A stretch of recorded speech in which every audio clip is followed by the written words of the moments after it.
드리옵나이다. 아멘. 네, 오늘도 여러 곳에서 함께 예배하는 우리 하얼빈 성도들, 그리고 미국의 시애틀, 그리고 대전, 대전에 사역하는 분 여기 계신데 잘 모이고 계신지 모르겠네. 그리고 광주, 진주 여러분들 모두에게 하나님의 은혜와 축복이 함께 하시기를 바랍니다. 오늘은 제목이 현재적인 말씀입니다. 제가 꼭 오늘 하고 싶은 말, 이번 주에 하고 싶은 말이 되겠네요. 이 성경을 보면 비밀이 있어요. 사람들이 쉽게 읽어서는 알 수가 없어요, 성경을. 그런데 성경을 읽으면 이 우주가 왜 있는지, 사람이 왜 존재하는지 알 수 있어요. 그런데 그 비밀을 좀 간단하게 소개하면, 하나님이 존재하시는데 성경에 하나님은 전능하신 분이에요. 그리고 영생하신 분이고요. 영원한 하나님이라고 합니다. 그런데 그 거룩하고 영원한 전능한 하나님이 사람이라고 하는 존재가 그분의 생명의 씨를 심는 밭으로 되어 있어요. 고린도전서 3장에 보면 너희는 하나님의 밭이요 그랬습니다. 그래서 하나님의 그 씨를 심어서 열매를 맺고 꽃이 피고, 그러면 이제 그걸 통해서 하나님을 알 수 있는 거 아니겠습니까? 하나님은 이런 분이다, 저런 분이다, 그죠? 그래서 이제 예수 그리스도께서 이 땅에 오셨을 때 비로소 영생의 씨를, 하나님의 생명의 씨를 뿌리기 시작한 거예요. 씨 뿌리는 비유가 있는 거예요. 원래 하나님이 천지를 지으시고 사람을 창조하셨을 때 목적은 그겁니다. 하나님은 생명의 씨를 사람 속에 뿌리고자 하는 거예요. 그러니까 하나님의 밭은 사람이에요. 그 사람은 다른 용도가 아니라 하나님의 생명을 심어요. 심겨져서 자라서 결실하는 거예요. 모든 사람이 다 그 씨가 뿌려지면 결실한다. 30배, 60배, 100배 결실한다. 그렇게 하지를 않고 좋은 땅에 떨어진 씨 많이 결실한다 그랬습니다. 그것이 바로 하나님의 나라의 비유예요. 하나님은 이 땅에 당신의 왕국을 원하세요. 그 왕국을 이룰 수 있는 영역이 바로 사람이에요. 사람은 하나님의 생명을 영접할 수 있는, 받아들일 수 있는, 그래서 이제 거듭났다 할 때 그것이 바로 썩지 않는 씨가, 베드로전서 1장 23절이면 너희가 거듭난 것은 썩지 않을 씨로 된 것이니, 그것이 바로 항상 살아있고 변함이 없는 하나님의 말씀으로 된 것이다. 이 말씀의 씨가 바로 생명의 씨고, 바로 하나님의 씨고, 바로 그리스도 자신이고, 그 씨가 심겨지는 거예요. 우리 사람 속에. 그런데 이 사람은 그 존재가 그 흙이라고 그러는데요, 질그릇이고 연약한 존재예요. 하나님의 피조물 중에서 크게 영이 있는 존재는 둘 종류가 있습니다. 나머지는 하늘과 땅, 많은 생물들, 짐승, 물고기, 조류 이런 것들은 빼고 그건 영이 없는 존재예요. 그러나 영적인 존재는 인간이 영이 있고요, 그 다음에 천사가 영적인 존재예요. 천사는 능력이 있죠. 강하죠.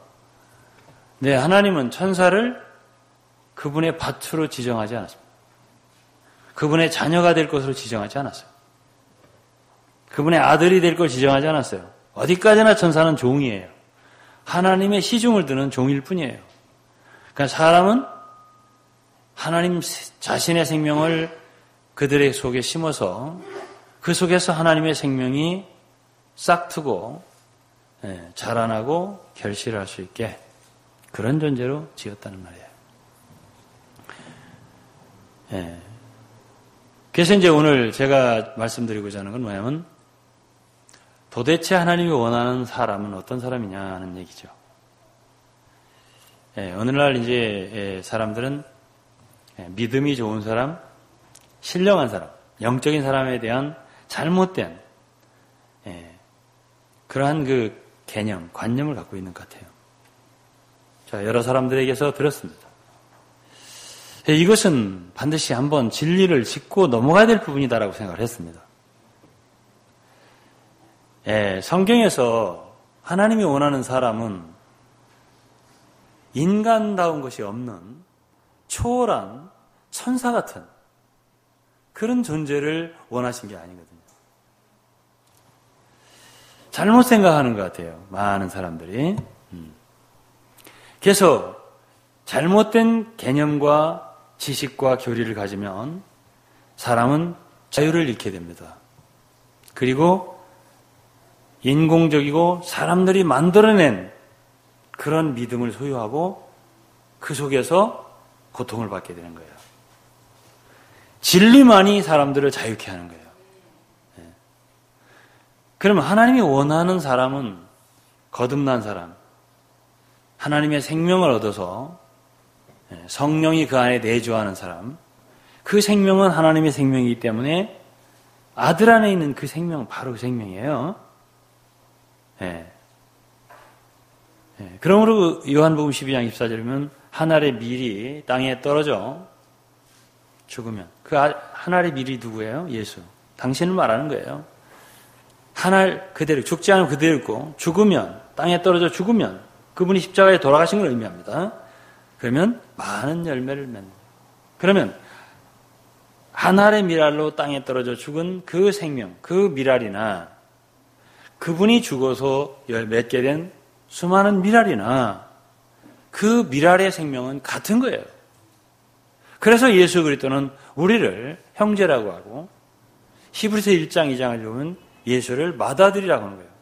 이 맏아들이라고 하는 칭호는 로마서 8장에도 나오고 히브리서 1장에도 나오고 2장에도 나와요. 왜 맏아들일까요? 그분이 십자가에 죽고 부활하셔서 그 밀알이 있잖아요. 이제는 한 알이 아니에요. 한 알일 때는 예수님이 이 땅에 계실 때 33년 사실 때 그분은 독생자예요. 한 알의 밀알이에요. 그분이 떨어져 죽고 부활했을 때 이제는 예수는 제자들을 더 이상 제자들이라고 부르지를 않아요. 요한복음 20장에 부활하신 후에는. 뭐라냐면 너는 내 형제들이라는 거지. 그 마리아에게 주님이 부활하신 주님이 말씀하시잖아요. 너는 내 형제들에게 가서 내 하나님 곧 너희 하나님 내 아버지 곧 너희 아버지께 올라간다. 그 이전에는 예수 그리스도만 아버지 하나님을 아바 아버지를 불렀어요. 이제는 예수의 형제가 된 여러분과 우리 모두가 다 하나님을 아바 아버지라고 부를 수 있는 거예요. 왜? 우리가 거룩하게 하심을 입은 자, 거룩하게 함을 입은 자나, 거룩하게 하시는 자나, 거룩하게 하시는 자는 그리스도를 얘기해요. 거룩함을 입은 자는 바로 거듭난 우리를 말하는 거예요. 다 하나에서 난지라 그랬습니다. 한 아버지로부터 나왔기 때문에 형제라 부르기를 부끄러워하지 아니하시고 예수의 형제가 된 거예요. 여러분은 우리는 다 영광스러운 예수의 그리스도의 형제가 된 거예요. 그러니까 결국 예수의 죽음과 부활은 많은 미랄을 만들었죠. 많은 하나님의 아들들을 얻으신 거예요. 지금 우리 하나님은 많은 아들들의 아버지예요. 그런데 그렇게 생명을 얻은 그 생명은 예수님이 십자가에 죽고 사흘 만에 보니까 부활하셨어요. 그래서 그 생명을 우리는 부활의 생명이라고 말하는 거예요. 왜? 죽음에 넣어도 그 생명은 사망에 매여 있지 않아요. 반드시 그 속에서 뚫고 일어난다고. 그래서 이 생명을 부활 생명이라고 하거든요. 여러분과 우리가 오늘 얻은 생명이 부활 생명이에요. 그런데 이 생명을 얻은 사람들, 믿는 사람들이죠.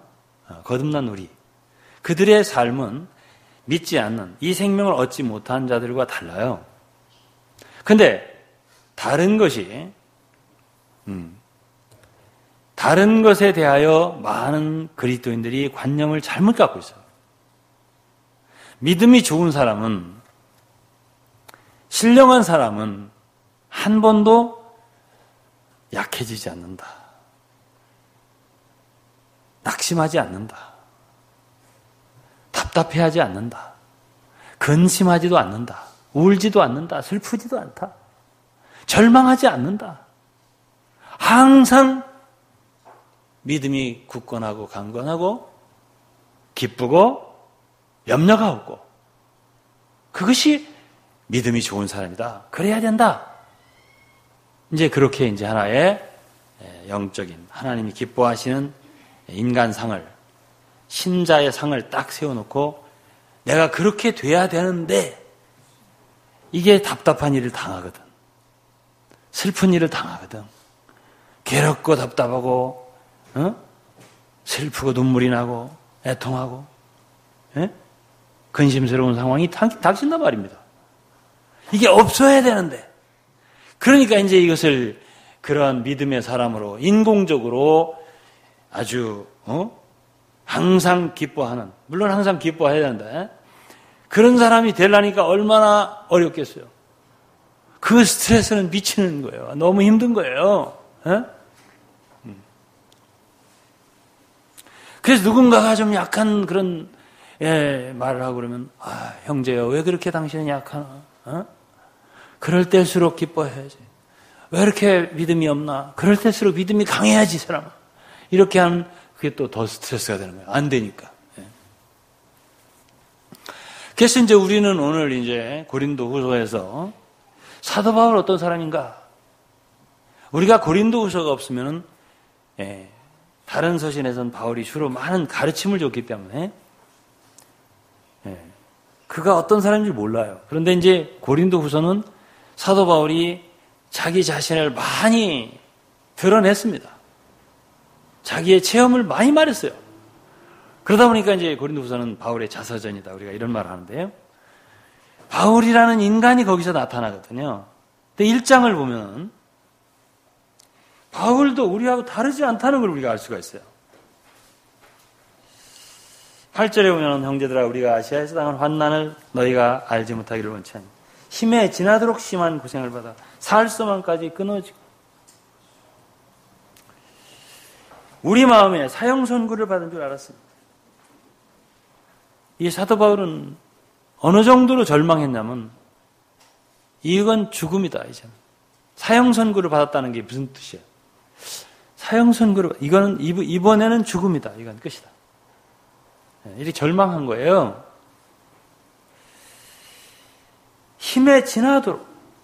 하나님은 감당할 만한 시험을 주신다는데, 우째 감당할 수가 없어요. 참, 이 말씀은 이런 말씀도 있고 저런 말씀도 있고, 그죠? 감당할 만한 시험을 주신다는데 감당할 수가 없어요. 힘에 지나도록 심한 고생을 받아서 살 소망이 끊어질 차례. 더 이상 나는 살 수가 없어. 마음에 사형 선고를 받은 것 같아요. 이렇게 어려운,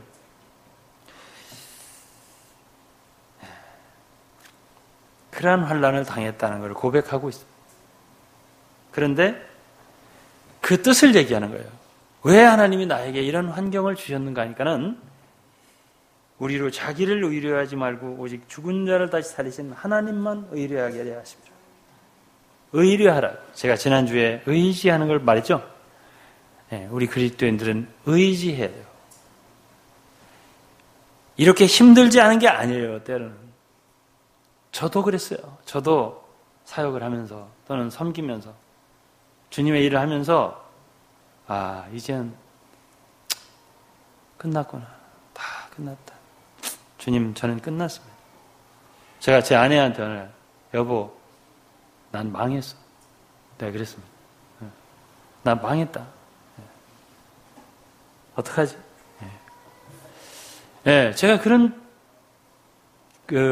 과정을 지났습니다. 눈물도 흘리고요. 그런 어떤 사람은 어째 주의 종이 저렇게 약하냐? 항상 강한 믿음으로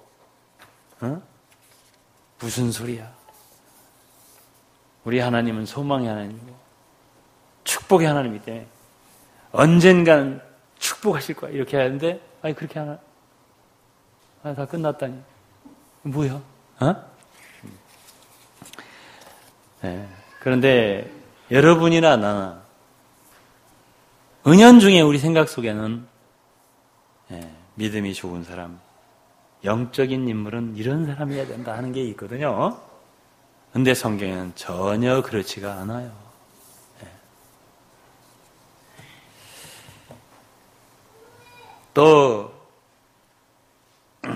16절에 보면 너희를 지나 마게도냐에 갔다가 다시 마게도냐에서 너희에게 가서 너희가 보내짐으로 유대로 가기를 경영하였으니 17절 이렇게 경영이라는 건 의도한다는 뜻이에요. 할 때 어찌 경홀히 하였으리 혹 경영하기를 육체를 조차 경영하여 예하고 아니하니라는 일이 내게 있었겠느냐. 이런 일을 왜 하냐면은 고린도 성도들이 사도 바울에 대해서 오해를 했어요. 왜냐하면 고린도에 온다더니 일정을 바꿔서 또 안 온다고 하네. 그러니까 사도 바울은 좀 변덕스러운 사람이야. 이런다고 했다가 저런다고 했다가. 사람이 좀 멋있는 사람은 원칙적으로 자기가 한 말은 죽이 되든 밥이 되든 밀고 나가는 사람이 멋있거든요. 그렇죠? 근데 사도 바울은 간다고 했다가 바꿨어요. 안 간다. 이게 겉으로 볼 때 사람이 멋있지가 않아요. 고린도 성도들이 바울에 대한 비판적인 생각이 들었습니다. 어째 사람이 그러냐 이거지. 그런데 고린도전서 1장, 후서 1장, 2장에서 바울은 그렇게 가려고 했다가 가지 않게 된 사유를 말하고 있어요. 가려고 한 거 맞다. 그러나 내가 만일 그때 갔더라면 여러분들에게 근심으로 나갈 것 같아서 내가 가면은 여러분들에게 유익이 없을 것 같아서 내가 갈 수가 없었다. 갈 마음이 없는 게 아니고 나의 하나님은 언제나 신실한 분이다. 나는 항상 이해만 하지 이해하면서 동시에 아니요 하는 정치적인 변덕스러운 사람이 아니다. 나의 하나님은 언제나 미쁘신 분이다. 이걸 얘기하거든. 어쨌든 바꿨어요. 그러나 그것이 경홀히 그렇게 한 것은 아니다. 하나님과 함께 그렇게 한 것이다. 그렇게 바울이 말했거든요. 2장에 보면 4절에 내가 큰 환난과 애통한 마음이 있어 많은 눈물로 너희에게 썼노니. 바울은 눈물을 많이 흘린 사람이에요. 사도행전에도 보면 눈물로 겸손으로 여러분들을 내가 섬겼다. 예레미야도 눈물을 많이 흘린 사역자죠. 선지자죠. 바울은 눈물을 많이 흘린 사람. 애통함이 있었던 사람. 환난의 마음이 있었던 사람입니다. 우리가 생각할 때는 신령한 사람, 믿음이 강하고 좋은 사람은 눈물을 흘려서는 안 되죠. 울지 말아야 되죠. 근데 바울은 울었단 말이에요.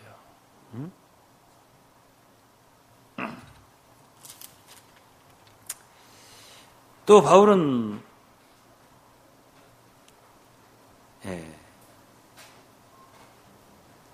눈물만 흘린 게 아니라 근심도 했습니다.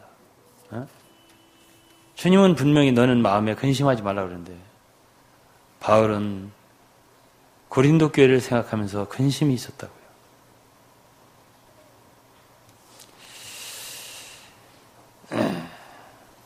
13절을 보면 2장 내가 내 형제 디도를 만나지 못하므로 내 심령이 편치 못하여 저희를 작별하고 마게도냐로 가노라. 마음이 편치 못하다는 게 무슨 소리예요? 믿음이 있는 사람이 왜 마음이 편치 않아요? 왜 마음이 불안한 마음이 있냐 말이죠. 4장 7절이면 우리가 이 보배를 질그릇에 가졌으니 이는 능력의 힘이 큰 것이 하나님께 있고 우리에게 있지 아니함을 알게 하려 합니다. 이것이 하나의 비밀이에요. 우리는 어디까지나 질그릇이라는 거지. 질그릇은 그 자체가 약하다는 뜻이에요. 우리는 연약한 질그릇이에요. 하나님은 우리를 천사처럼 약하지도 않고 감기도 안 걸리고 피곤하지도 않고 그런 존재로 지은 게 아니에요. 인간은 참 약하고 부서지기도 쉽고 꽃 중에 진달래 같은 건 손으로 이렇게 만지면 금방 멍이 들잖아요. 그런 연약한 존재로 지었다니까 하나님이 사람을. 그런데 그 질그릇만 있는 게 아니라 예수 믿는 사람은 그 씨를 영원한 생명, 부활의 생명 그 씨를 받았잖아요. 그래서 그게 보배가 된 거예요. 이 보배를 질그릇에 가졌으니 이 두 가지가 하나의 모순이에요. 하나는 연약한 거예요. 연약한 건 누구예요? 나, 우리. 강한 건 능력, 보배 이거는 하나님. 그래서 뭐라고 했냐면은 이는 능력의 힘이 큰 것이 하나님께 있고 우리에게 있지 아니함을 알게 하려 함이라. 우리는 연약한 거구나. 하나님만이 강한 거구나. 이거를 알게 하려.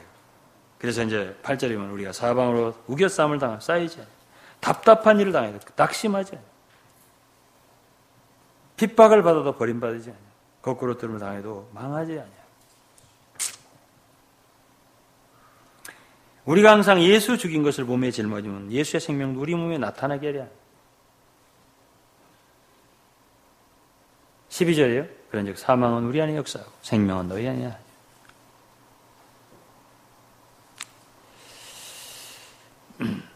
16절이요. 그러므로 우리가 낙심하지 않냐. 겉사람은 후패하나 우리의 속은 날로 새롭도다. 이 양면의 교차가 언제나 있는 거예요. 한 면은 후패하는 것이 있어요. 한 면은 답답한 것이 있어요. 한 면은 괴로운 게 있어요. 그러나 속에서는 새롭게 일어나는 게 있어요. 이것이 그리스도인의 비밀이에요. 예? 예.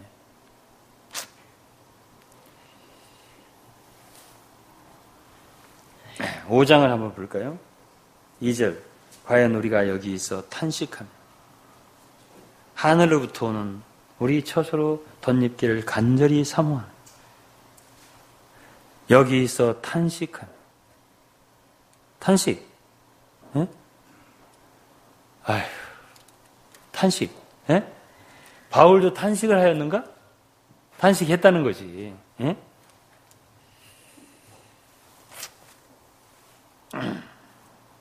6장을 볼까요?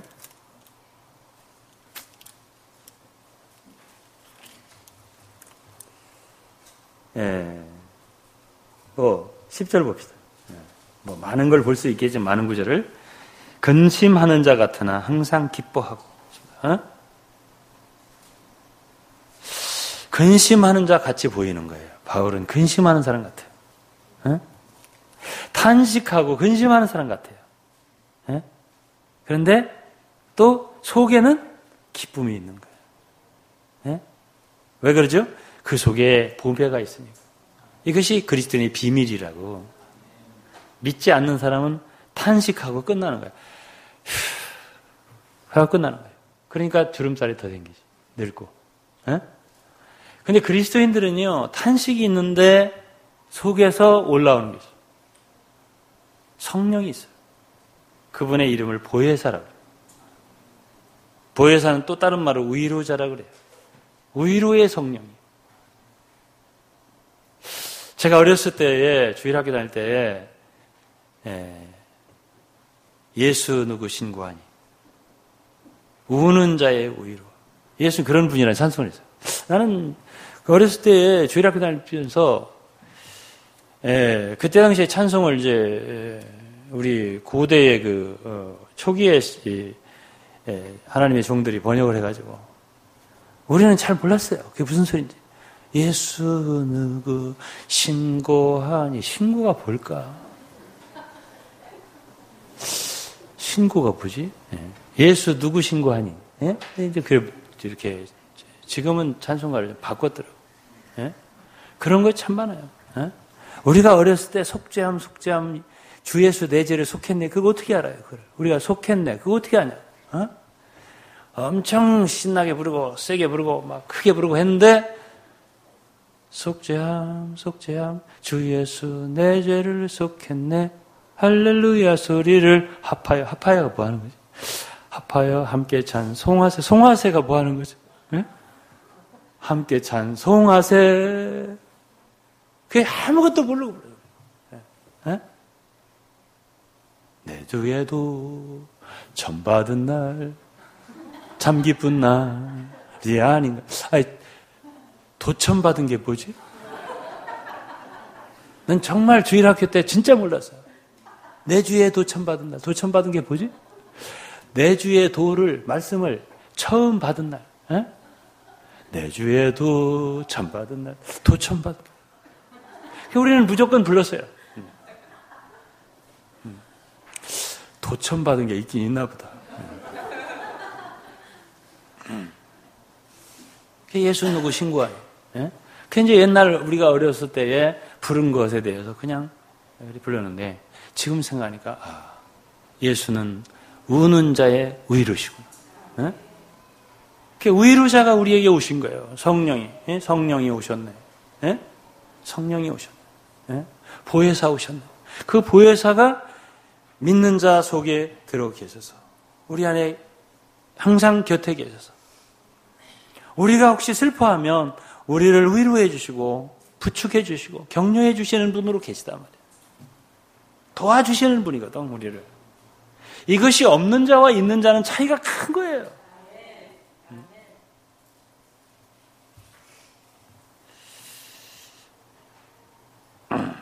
그러니까 사도 바울이 6장 10절에서 근심하는 자 같으나 항상 기뻐하고, 이 기쁨이 있는 거예요. 성령이 있으니까.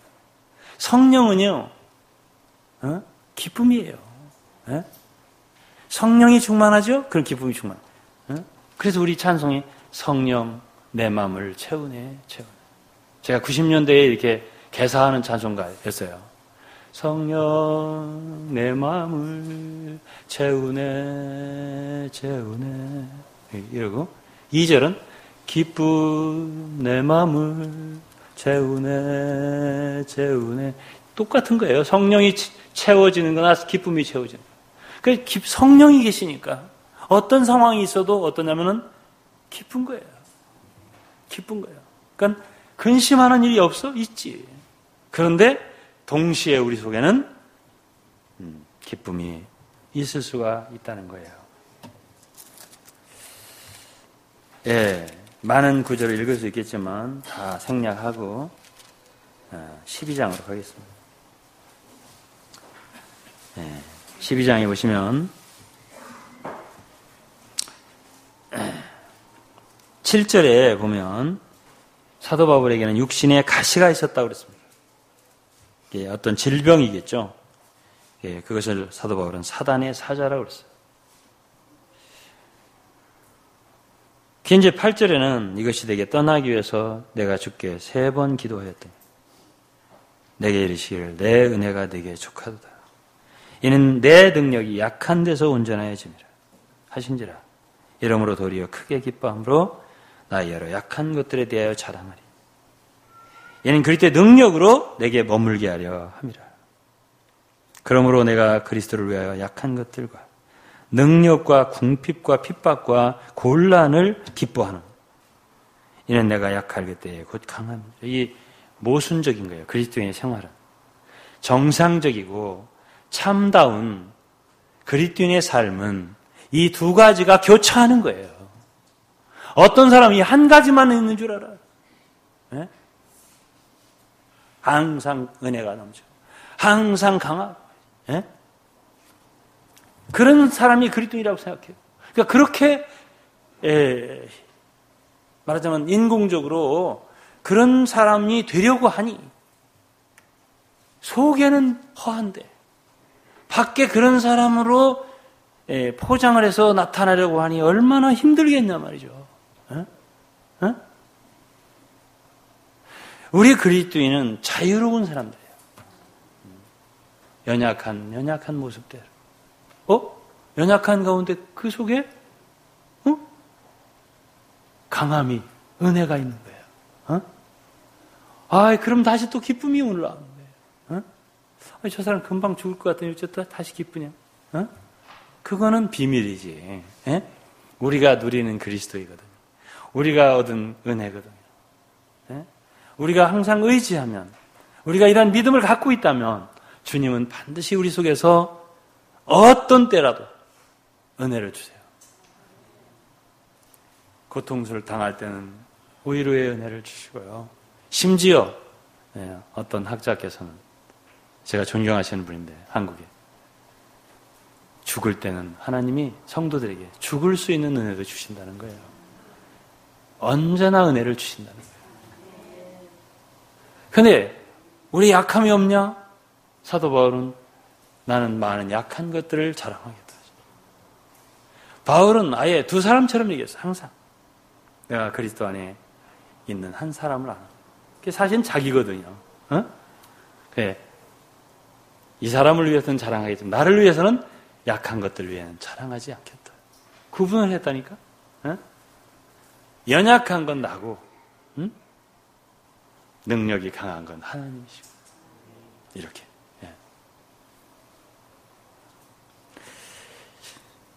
저는 이렇게 진리를 여러분들에게 성경을 통해서 말씀드릴 때 우리의 영성이 진정한 성경적인 영성이 되어야지 사람이 만들어낸 인공적인 그러한 영성을 가지려고 하면 또 가진다면 그 사람은 굉장히 피곤하고 거짓된 영성을 갖게 되는 거예요. 그건 소용이 없어요. 그런 신앙생활을 하지 말아야 돼요. 우리는 매우 자연스럽게 고통당할 때 슬픔이 좀 있죠. 그러나 그 슬픔은 잠시라고 그랬습니다. 우리 속에는 여전히 우리를 공급하고 우리를 도우시는 주님의 은혜가 있고 생명이기 때문에 우리는 믿을 수 있어요. 내가 지금 이렇게 어렵지만 주님은 나를 도우시는 분이다.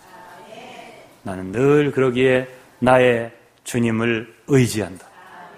찬송 하나 부르고 싶습니다. 제가 271장인데요. 제가 피아노를 치시는 분에게 자리를 좀 멀리 떠나지 말라고 그랬는데 떠나버리셨네요.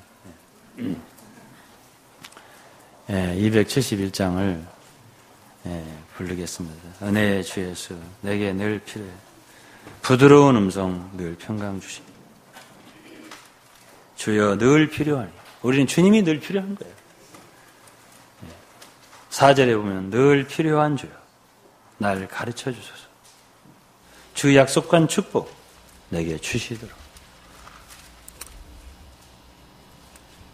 2절은 주 필요하오니 내게로 오소서. 주님을 늘 의지하고 내가 비록 힘들고 어렵지만 은혜 주실 것을 믿고 의지하면 우리는 족한 은혜를 늘 누릴 수가 있어요.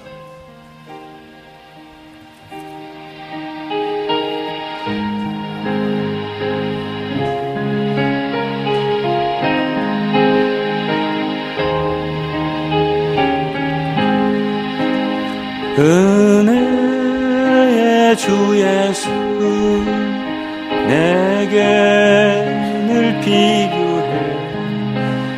부드러운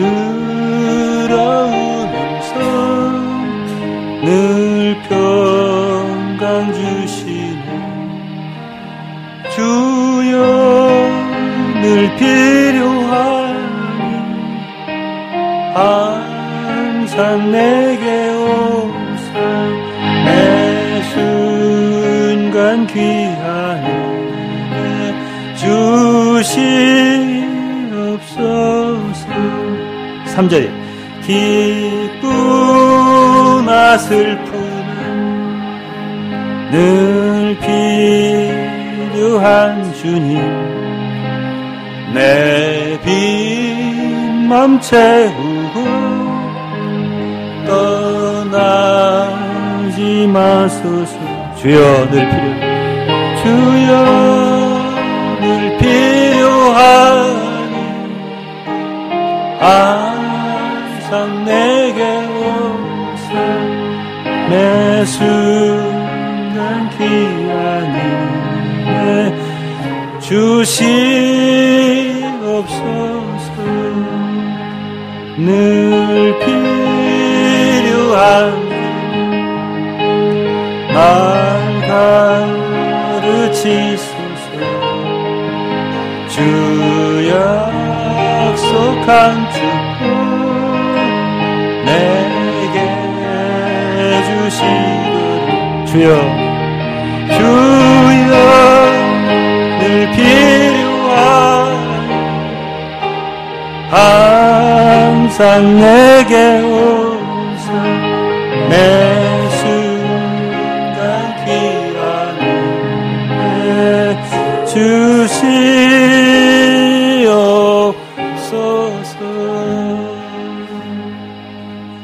주님이 늘 우리와 함께 계시면, 또 우리가 만일 늘 은혜의 주님을 의지한다면 우리에게는 어떤 어려움도 통과할 수 있는, 기쁨으로 감사함으로 통과할 수 있는 은혜를 주십니다.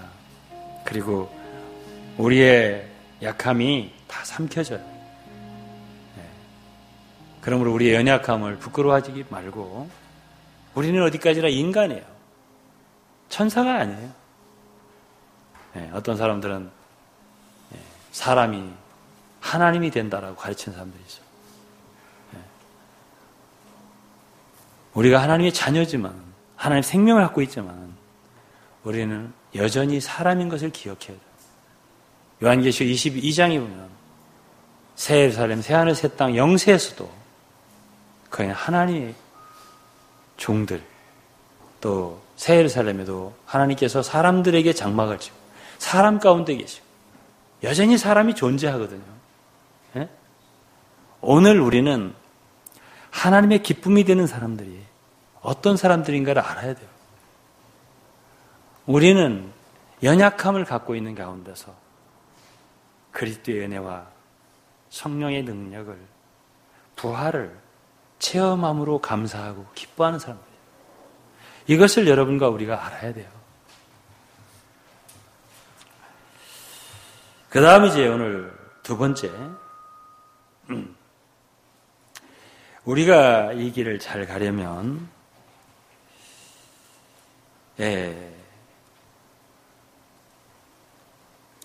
성도들은 반드시 하나님의 말씀의 가르침과 권면과 경고와 책망과 여러 가지를 다 받아들여야 돼요.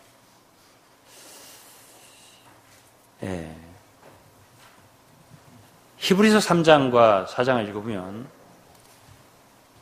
6장까지 하나님은 그리스도인들이 완전함에 이르기를 원하세요.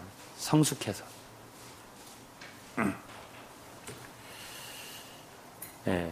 온전히 자라고 변화받으려면 성도들은 하나님의 말씀을 받아들이는데, 하나님 말씀을 가르치는 데 있어서 하나님의 종들이 한 가지가 아니에요. 전파하는 거, 뭐 선포하는 거 있어요. proclaim 영어로. 그 다음에는 가르치는 거 있어요. teaching. 그 다음에는 권면하는 거 있어요. 영어로 exhorting. exhortation. 그 다음에 또 경고하는 것도 있어요. warning, 경고하는 거. 또 책망하는 것도 있어요. rebuking. 이런 모든 것이 포함되어져서 합해져야 성도들이 그리스도 안에서 완전한 자로 세워지는 거예요. 이것이 골로새 1장 28절 말씀이에요. 그런데 어떤 사람들은, 어떤 성도들은 말씀의 가르침은 잘 받아들여요. 설교는 잘 받아들여요. 가르침. 예? 복음을 선포하는 것도 잘 받아들여요. 그런데 권면하는 거 있잖아요. 성경에서는 주보에다가 제가 이렇게 썼지만 이 권면은 골로새 1장 28절에 보면 각 사람을 권하고 권한다는 말이 여기는 경고한다는 말도 있는데요. 골로새 3장 16절, 18, 16절은 그리스도의 말씀이 너희 속에 풍성히 가여 모든 지혜로 피차 가르치며 권면하고 admonition. 피차 가르치기도 하고 피차 권면. 설교의 말씀을 하나님의 말씀을 들을 때 받아들이고 잘 듣고 이건 좋은데 이건 좋은데 어떤 분들은 권면하는 말은 잘 안 받으려고 그래요. 히브리서 3장에는 오늘날 너희가 주의 음성을 듣거든 여러분의 마음을 강팍해 하지 말라 그랬습니다. 제가 하나 여러분 여쭤볼게요. 여러분들은 스스로 자신을 생각할 때 나는 마음이 굉장히 부드럽다라고 생각하는 사람 손 들어보실까요? 나는 온유한 사람. 아니면 나는 강팍한 것이 좀 있다. 그럼 여러분들이 만일 마음이 강팍한가 부드러운가를 알려면 이 모든 종류의 가르침, 이 모든 종류의 말씀을 전하는 방법이 많은 거예요. 요리도 그렇잖아요. 요리도 야채를 갖다가 삶아 먹기도 하고 볶아 먹기도 하고 지져 먹기도 하고 양념을 해서 김치를 먹기도 하고 여러 가지 종류가 있는 것처럼 한 종류가 아닌 것이 가르치기도 하고 권면하기도 하고 경고하기도 하고 책망하기도 하고 여러 가지 있는데 나는 이것만 먹겠다. 그 사람은 건강하지 않다는 얘기지. 그러니까 우리 사랑하는 성도들께서 정말 영적으로 장성하고 히브리서에는 안식에 이르고 목적지에 이르는 성숙한 그리스도인이 되고 그러려면은 주의 음성을 들을 때에 강팍하면 안 돼요. 받아들여야 되는데 그러한 스타일을 반드시 나를 잘 아주 부드럽게 설교할 때 그것만 내가 들으면 되지 나한테는 권면하려고 하지 마라. 나 개인에게는 가르치려고 하지 마라. 이 우주 가운데는 나에게 가르칠 사람은 아무도 없다. 이 우주 가운데는 나에게 주일날 목사님 설교하는 말씀 듣는 것으로 족한 것이다. 그 이상 나에게 바라요. 안 듣겠다. 이런 사람은 강팍할까요? 온유한 사람일까?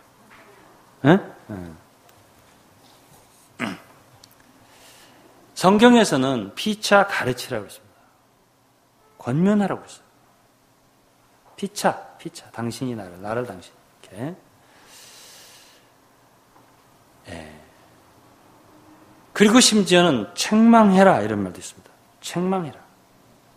디모데후서 4장 이제 너는 말씀을 전파 때를 어떤지보다 항상 힘쓰라. 범사에 오래 참과 가르침으로 경책하며 이것도 경책하는 것도 책망하는 거예요.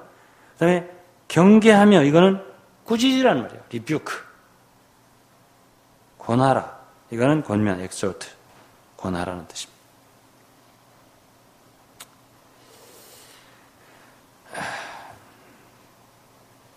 디도서 2장 15절 마지막 보시면 너는 이것을 말하고 권면하며 모든 권위로 책망하며 권면도 하고 책망도 하고 해야 되는데 우리 성도들 이제 한국 교회라고 해야 되겠죠. 오늘 이 말씀을 듣는 사람들이 뭐 인터넷을 통해서 듣는 분들 500명도 되고 1000명도 되던데 많은 분들이 듣고 계신다. 나는 한국 성도들이 진정으로 마음이 겸손하게 온유한 마음으로 말씀을 받을 준비가 되어 있는지 묻고 싶습니다. 어떤 사람들은 말을 해주기가 어려워요. 해줬다면 그것이 그냥 상처가 되어버려서 아예 그 다음부터는 얼굴도 쳐다보려 하지 않고 이제는 뭐 교회에 안 다니는 건 기본이고 이런 식으로 생각들을 하기 때문에 어떤 하나님의 종들도 심지어 장로들도 또는 앞선 지체들도 사역자들도 말해주기 어렵다는 것이죠. 어려워. 말해주기 어려워. 말하면 안 들으니까. 말하니만 또 못하니까. 그래서 우리들 가운데는 성숙하는 사람들이 적지 않다. 변화받는 사람들이 적지 않나. 한 종류의 말씀의 가르침만을 들으려 하니까. 그래서 서로 권면하고 서로 가르치는 것들이 우리 가운데 회복되지 않으면 성들의 변화와 성숙을 기대하기 어렵다는 것입니다. 그러나 서로 말해주고 권면해 주려면 어떤 것이 필요하냐면 사랑이 필요한 거예요. 에베소 4장 15절 말씀이면 사랑 안에서 참된 것을 말하라고 했습니다. 사랑 안에서 참된 것을 말하라. 정말 지체에게 뭔가를 말해주려면 그 상대를 정죄하고 비판하는 식으로 말해서는 어렵죠. 정말 그가 나예요. 내가 바로 그예요. 그의 잘못이 나의 잘못이에요. 그의 약점이 나의 약점이에요. 내 이웃을 내 몸과 같이 사랑하라 했잖아요. 그러한 마음을 갖는 거예요. 물론 이것은 은사의 문제도 없는 건 아니에요. 권면하는 은사가 있어요. 로마 12장에는. 근데 이건 하나의 기술의 문제 이전에 사랑의 문제가 있어요. 얼마나 그를 내 몸처럼 아끼고 덮어주려 하고 정말 참되게 사랑하는 마음으로 말하는가. 그건 다 알아요. 그런 마음을 갖고 있어도 어려운 게 사실 권면이거든요. 제가 우리 소녀들 어떤 때 자주는 아니지만 가끔 어떤 때 한마디 하면은 즉시 울어요. 내가 깜짝 놀라거든요. 전혀 뭐 책망한 말도 아닌데 뭔가 조금 잘못했다고 이렇게 하면 안 되는 거라고 하면 울어요. 사람이라고 하는 건 다 누구나 다 저 사람이 나를 지금 사랑으로 감싸주는 마음으로 해주는지 아니면 비판하는 마음으로 해주는지 지금 나한테 저렇게 말하는 걸로 봐서 저 말을 또 딴 사람도 충분히 할 수 있는 사람이에요. 저 사람이. 이런 말로 듣게 되면은 받기가 어려워요. 우리 가운데에서 정말 사랑으로 성들과 서로 가르치고 권면하는 실행이 일어나지 않으면 성도들의 성숙과 변화, 완전케 되는 역사는 어렵습니다. 골로새 1장 28절에 사도 바울은 그리스도 안에서 모든 지혜로 가르치고 권면해서 완전하게 되도록 수고한다고 그랬습니다. 사랑하는 성도 여러분, 교회 생활의 목적이 뭐예요? 자신을 지키고 보존하기 위한 것입니까? 나는 여러분 모두가 자신이 그렇게 좋다고 생각 안 했으면 좋겠어요. 사도 바울은 자신을 죄인의 계수라고 했습니다. 현재형이에요. 다윗은 나는 죄악 중에 출생한 사람이라고 했습니다. 내 모친이 죄악 중에 나를 잉태하였다. 죄덩어리라는 얘기예요. 여러분이나 나나 그게 좋지 않아요. 그러기에 다른 지체들이 뭔가 말해줄 때 받을 수 있는 마음을 가져야 돼요. 저는 뭐 저에게 젊을 때는 말해주는 사람이 많이 있었지만 지금은 이제 저도 나이가 먹었고 또 인도하는 위치에 있다 보니까 저에게 말한 사람은 오직 제 아내가 말을 해요. 때때로. 제가 간증할 수 있어요. 제가 말 들을 때 기분 나빠거나 튀거나 하잖아요.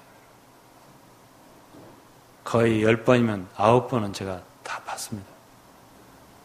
워낙 어려울 때는 조금 힘들죠, 저도. 그렇지만은 대다수는 제가 봤습니다. 왜? 저는 근본적으로 제 자신이 그렇게 좋은 사람 생각 안 해요. 인간이 원래 부패한, 타락한 인간. 뭐 이렇게 좋다고 생각해요. 예? 누가 조금만 문제 있다 하면 화를 내는 사람이 있어요. 예. 그 사람은 정말 자신을 모르는 사람이라고 생각합니다.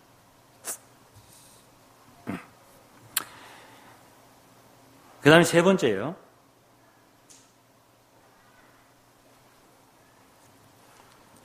교회 안에서 이제 봉사, 주님을 섬기는 걸 얘기하는 겁니다. 어떤 사람들에게 우리가 복종해야 되는가? 어떤 사람이 교회에 위임이 있는가? 권위가 있는가? 예. 오늘날 많은 사람 오해하는 게 있는데요. 은사가 있으면은 그 사람은 섬길 자격이 있다라고 생각합니다. 말씀을 잘 알면 자격이 있다. 근데 오늘 히브리서 13장 17절과 고린도전서 16장 15절을 기록했는데요. 너희를 인도하는 자들에게 순종하고 복종해라 그랬습니다. 저희는 너희 영혼을 위하여 경성하기를 자기가 회개할 자인 것 같이 하느니라. 저희로 하여금 즐거움으로 이것을 하게 하고 근심을 하게 하지 마라. 그렇지 않으면 너희에게 유익이 없는 줄. 어떤 사람에게 순종하고 복종하라? 성도들을 짊어진 사람들. 성도들의 문제를 자기의 문제로 알고 주님께 계산할, 회개라는 건 계산이에요. 계산할 사람들처럼. 네. 고린도 16장 15절은 형제들아 스데바나의 집은 곧 아가의 첫 열매 성도 섬기기로 작정한 줄 너희가 아는지라. 내가 권하노니 이 같은 자들과 또 함께 일하며 수고하는 모든 자에게 복종하라. 누구에게 우리가 복종해야 하냐? 성경에는 은사 있는 자에게 복종해라 이런 말을 한 게 아니라요. 응? 물론 은사가 필요하죠. 몸을 섬기기 위해서. 성도를 섬기기로 작정한 사람들. 또 17절 내가 스데바나와 부드나와 아가이오고에 온 것을 기뻐하노니 저희가 너희의 부족한 걸 보충하였습니다. 저희가 나아 너희 마음을 시원케 하였어요. 그러므로 너희는 이런 자들을 알아주라. 어떤 사람 알아주라. 응? 하나님의 일에 있어서 전심으로 자기를 드리는 사람들이에요. 응? 뭐 좀 쉬운 말로 말하면 짊어지는 사람들이에요. 더 쉬운 말로 말하면 책임지려고 하는 사람들. 더 쉬운 말로 말하면 교회의 주인이 되려고 하는 사람들이에요.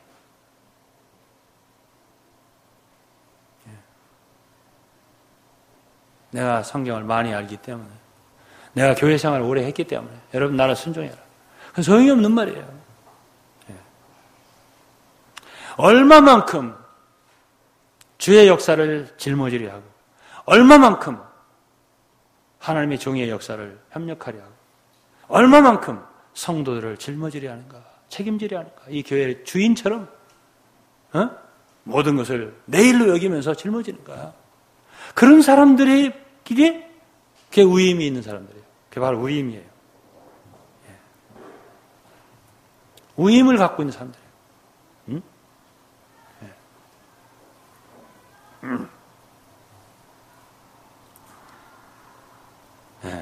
제가 이 나라의 지금 대통령 여자분인데, 뭐 다른 여러 말을 하고 싶지 않고 제가 잘 모르니까 한 가지 좋게 여기는 거 있어요. 그분의 무슨 정치술이나 통치술이나 여러 가지는 잘 모르겠어요. 지혜나. 그러나 한 가지 있는 거 있어요. 이 나라에 대한 사랑. 이 나라를, 조국을 자기 이 나라와 결혼했다 하잖아요. 예? 이 국민과 결혼했다. 그만큼 나라를 위한 마음, 자기 일생을 다 바치겠다는 뜻 아닙니까? 믿을 만한 것이 있어요. 믿을 만한 것이 있다. 그건 그 사람의 지혜나 기술이나 그 이상이에요. 이상의 뭔가를 의미를 주는 게 있어요. 교회 안에서도 마찬가지입니다. 교회 하나님의 나라인데 정말 내 일생을 바쳐서 성도를 섬기기로 하고 교회를 책임지고 하고 그러한 사람들에게 복종하는 거예요. 그러한 자들의 하나님이 위임을 주시는 거고 그러한 자들을 은사가 있으면 더욱더 좋은 거죠. 그러한 자들에게 복종을 하게 되어 있는 거예요. 교회는.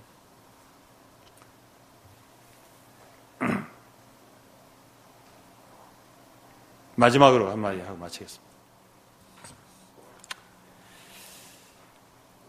제가 수요일 날도 말씀드린 바 있지만 하나님의 일은 하나님이 하시는 거예요.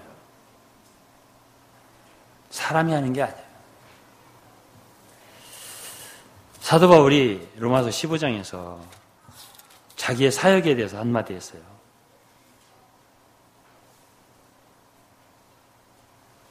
17절에 보면 15장 17절에 그리스도 안에서 하나님의 일에 대하여 자랑하는 것이 있다 그랬어요. 18절에 그리스도께서 이방인을 순종케 하기 위하여 나로 말미암아 말과 일이며 표적과 기사의 능력이며 성령의 능력으로 역사하신 것 외에는 내가 감히 말하지 아니야. 사도 바울은 그렇게 일을 많이 했는데 자기가 했다 안 했어요. 나로 말미암아 자기는 그냥 자기의 하나의 도구예요. 나로 말미암아예요. 일, 표적, 기사, 능력 이런 모든 게 뭐냐 하나님이 자기를 통해서 하신 것이다 이렇게 표현했습니다. 응?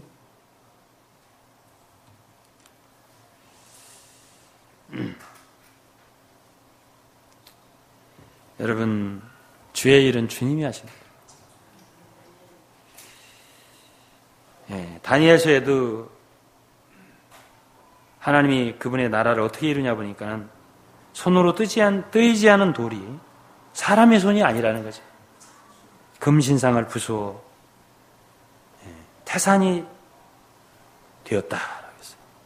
사람의 손이 아니야.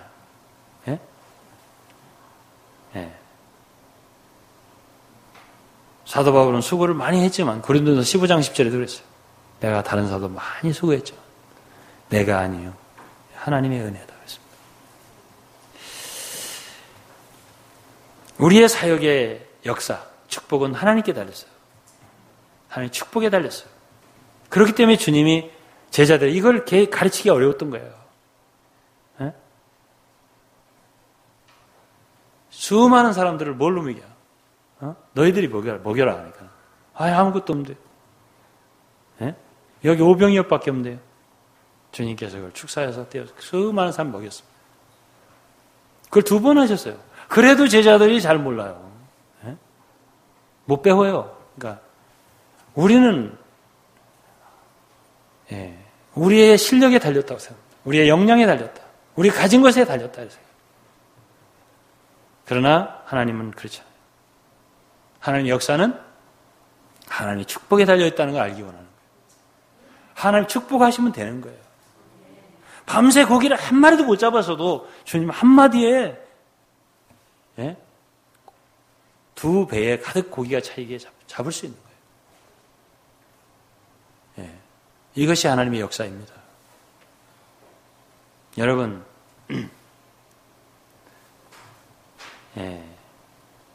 교회가 어렵고 일이 안 되고 힘이 힘들고 그런다고 해서 자꾸 서로 불평불만하지 마세요.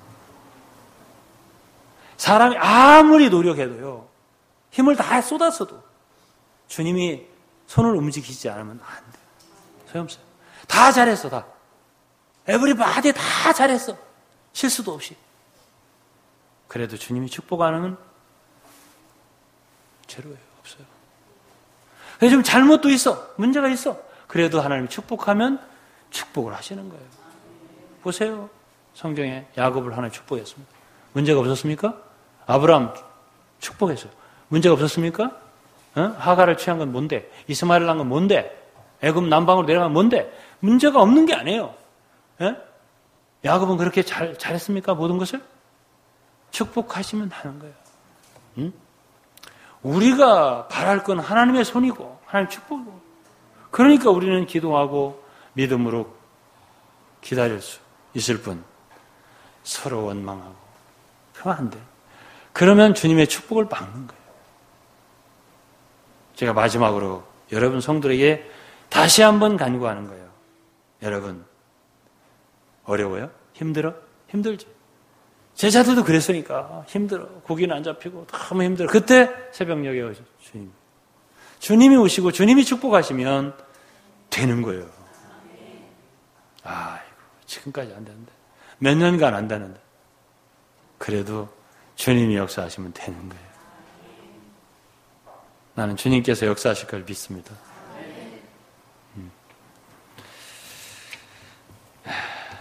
다만 우리는 주님이 기쁘시게 우리를 축복할 수 있는 그릇이 되도록 가장 중요한 건 서로 사랑하고 하나 되는 것입니다.